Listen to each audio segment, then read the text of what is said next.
Swastiastu. Perkenalkan, saya Tamara Rama Putri Kusuma dengan NIM 19130310112. Pada kesempatan kali ini, saya akan menjelaskan mengenai jawaban saya, yaitu tentang LKM 8 Praktikum Kimia Organik. LKM 8 ini terdiri dari 16 soal yang akan saya bahas secara satu persatu. Dimulai dari soal yang pertama, yaitu mengapa susunan suatu atom dalam suatu molekul dapat menentukan sifat molekul tersebut.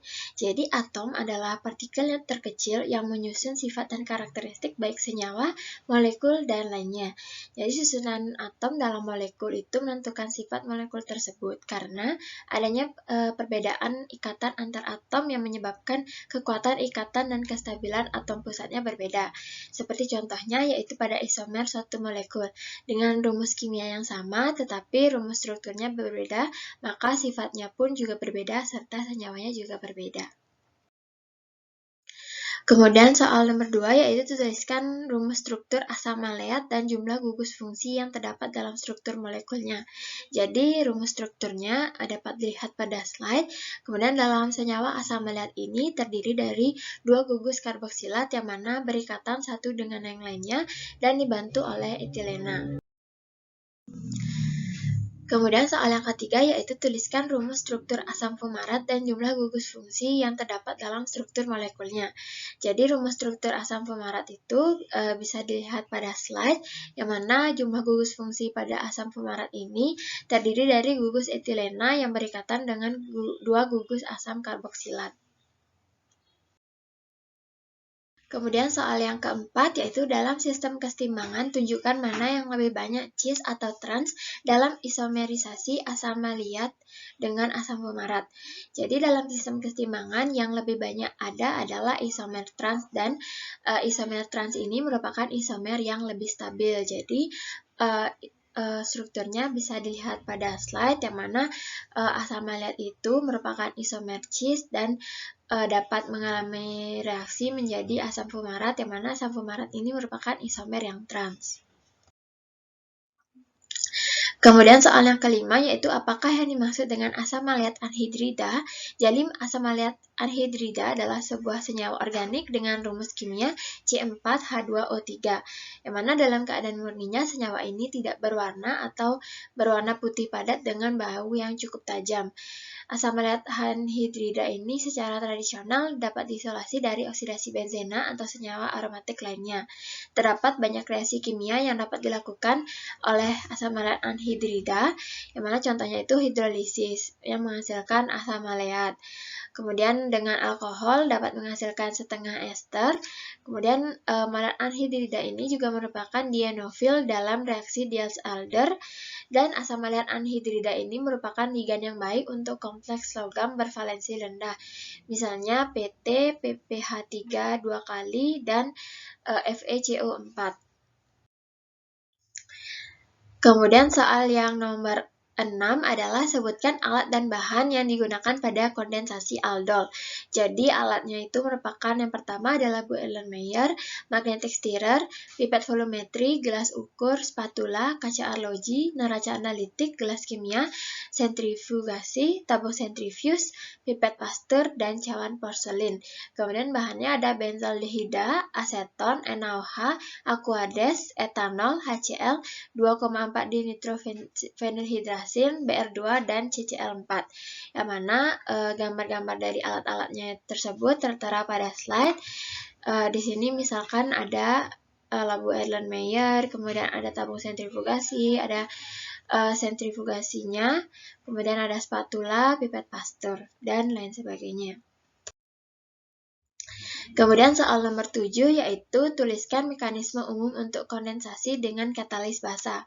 Jadi hidrogen yang terletak pada atom karbon yang berdekatan dengan ikatan rangkap karbon oksigen bersifat asam dan dapat dengan mudah dipindahkan oleh basa.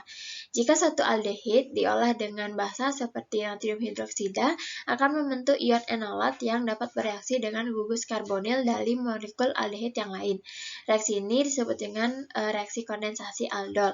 Kondensasi aldol merupakan suatu reaksi adisi di mana tidak dilepaskan suatu molekul kecil. Misalnya, jika suatu asetaldehida diolah dengan larutan natrium hidroksida berair, maka akan terbentuk ion enolat dalam konsentrasi rendah. Mekanisme reaksinya dapat dilihat pada slide. Kemudian selanjutnya ion enolat akan bereaksi dengan suatu molekul aldehid lain dengan mengadisi pada karbon karbonil untuk membentuk suatu ion alkoksida yang kemudian merebut sebuah proton dari dalam air untuk menghasilkan aldol produk tersebut. Mekanisme reaksinya juga dapat dilihat pada slide. Kemudian soal yang ke-8 yaitu setelah larutan jernih dan didinginkan, kenapa terbentuk kristal asam maleat? Jadi prinsip dasar kristalisasi yaitu perbedaan kelarutan antara zat yang akan dimurnikan dengan kelarutan zat-zat yang tidak diinginkan atau zat pengotor. Salah satunya yaitu dalam proses kristalisasi adalah melalui pendinginan. Asam maleat kelarutannya berkurang drastis dengan menurunnya temperatur. Kondisi yang lewat jenuh dapat dicapai dengan pendinginan larutan panas yang jenuh. Kemudian soal nomor 9 yaitu tuliskan reaksi yang terjadi antara asam maleat dengan asam klorida pekat. Jadi asam klorida berfungsi sebagai katalis yang mana pada akhir reaksi ion hidrogen atau ion H+ itu yang berasal dari asam klorida akan dilepaskan kembali. Asam maleat mengalami isomerisasi menjadi asam fumarat yang lebih stabil dalam asam klorida pada kondisi reflux. Selama proses reflux perlahan-lahan asam maleat akan bertransformasi menjadi asam fumarat karena terjadi rotasi pada ikatan rangkap. Adapun mekanismenya yaitu perubahan asam maleat menjadi asam fumarat itu dapat dilihat pada slide. Kita lanjut ke soal yang ke-10 yaitu jelaskan apa yang dimaksud dengan kondensasi aldol. Jadi kondensasi aldol merupakan sebuah reaksi organik yang mana ion enolat bereaksi dengan senyawa karbonil membentuk beta hidroksialdehida atau beta hidroksiketon yang diikuti dengan dehidrasi membentuk enon terkonjugasi. Kemudian soal yang ke-11 yaitu langkah pertama, labu Erlenmeyer 25 ml yang mengandung pengaduk magnet ditempatkan 2 ml benzaldehida dan 0,80 ml aseton. Apa yang terjadi dengan campuran kedua larutan itu? Jadi ketika larutan benzaldehida itu dan aseton bercampur, maka akan menghasilkan larutan yang berwarna kekuningan yang mana berasal dari benzaldehida yang pada dasarnya memang berwarna kekuningan dan warna aseton yang tertutupi oleh warna benzaldehida. Kemudian soal yang ke-12 yaitu kemudian campuran reaksi tersebut ditambahkan 20 ml larutan natrium hidroksida 10%, diaduk selama 30 menit. Jelaskan apa yang terjadi pada langkah ini. Jadi penambahan natrium hidroksida ini bertujuan untuk memberikan suasana basah dalam reaksi sehingga pembentukan aldol lebih cepat terjadi atau dengan kata lain penambahan natrium hidroksida ini sebagai katalis dalam pembentukan aldol. Sedangkan pengadukannya dilakukan dengan menggunakan magnetic stirrer selama 30 menit, yaitu tujuannya mempercepat reaksi yang berlangsung karena reaksi organik merupakan reaksi molekular yang lambat sehingga diperlukan bantuan agar terjadi tumbukan yang efektif antara molekul. Kemudian soal yang ke-13 yaitu hasil reaksi dipindahkan ke dalam tabung sentrifuge, kemudian disentrifugasi dan dipisahkan larutannya dengan pipet Pasteur. Residu yang berupa endapan selanjutnya ditambahkan 20 ml air, disentrifugasi, dipisahkan airnya. Langkah ini diulang hingga airnya bersifat netral, lalu diuji dengan kertas pH. Apa yang terjadi pada tahap ini? Jadi yang terjadi pada tahap ini yang pertama itu larutan yang terbentuk disentrifugasi dengan tujuan untuk mempercepat proses pengendapan dengan memberikan gaya sentrifugal pada molekul yang ingin diendapkan. Kemudian yang kedua yaitu setelah proses sentrifugasi selesai, larutan ditambahkan dengan air. Kemudian dilanjutkan dengan proses sentrifugasi. Tujuannya yaitu untuk mencuci endapan NaOH yang masih tersisa, yang mana hilangnya natrium hidroksida ini dari endapan dapat diketahui dengan menguji larutan hasil sentrifugasi dengan kertas lakmus merah dan biru. Kemudian soal yang ke-14 yaitu residu yang dihasilkan selanjutnya dikristalkan dengan melarutkan ke dalam etanol panas dan didiamkan sampai dingin. Disentrifugasi dan diambil etanolnya. Kristal dikeringkan, ditimbang dan ditentukan titik lelehnya. Kemudian kristal yang dihasilkan diuji dengan 2,4 dinitrofenilhidrasin dan Br2 dalam karbon tetraklorida. Tuliskan reaksinya.